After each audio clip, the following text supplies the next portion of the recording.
Mahusay! Hello world! Kumusta? For today's video ay part 2 ng aking paggagala, paglilibot-libot sa Space and Time Cube. Kung napanood mo ang aking part 1 ay pinakita ko na po doon ng Wandering Planets. At dahil si SpongeBob ang makikita nyo dyan, pambata po ang room na to. At ito naman ang underwater pool. Isa rin ito sa pinakagusto kong balik-balikan kasi pang Instagram talaga siya kung marunong ka lang kumuha ng picture. Para ka talagang lumalangoy sa ilalim ng malinaw na pool. Kapag pupunta ka dito tapos mag-isa ka lang, pwede ka namang makisuyo sa mga staff na kuha ka ng magandang pictures at videos. At ito naman ganda sa kwartong ito ang holographic glass house. Feeling ko nang pumasok ako dito sa kwartong ito, nasa Squid Game ako. Ang daming salamin, medyo malilito ka talaga kung saan ka pupunta. May nakasalubong pa nga ako ditong mag-shota, may afam siya at may friend silang kasama. Sana all! Tricky ang house glass na ito dahil sa dami ng salamin, akalain mong nasa bandang gitna o bandang dulo ang exit. At dahil wala akong ibang kasama, sarili ko ang kinakausap ko.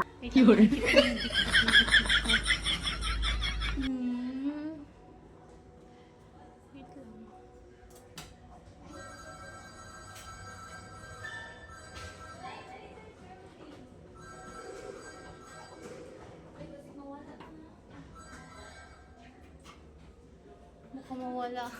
At sila nga ang sinasabi kong nakasalubong kong magjowa.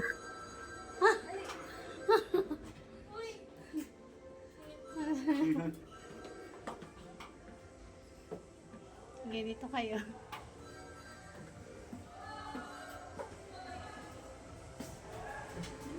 Where? Ayun. At sa wakas, nakalabas na ako dito sa holographic glass house. At ito naman ang Space and Time Realm. Dadalhin ka nito sa iba't ibang space. Hindi ko na nga nakuha ng iba. Sa sobrang high-tech naman ito ay aakalain mo talagang tunay na aquarium.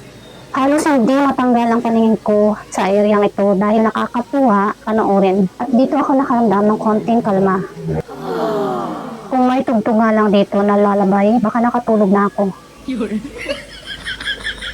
At ito naman mga mahusay, mag-ingat-ingat ka, baka matamaan ka ng malalaking bato na yan.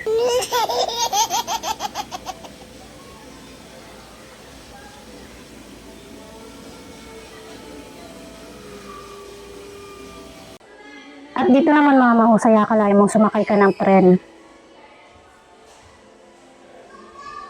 Hanggang dito na lang ang aking palabas mga mahusay. May part 3 pa po ito kaya abangan niyo po ang susunod kong palabas. Maraming salamat po muli sa inyong patuloy na panonood at suporta. Mag-ingat po ang lahat. I love you all.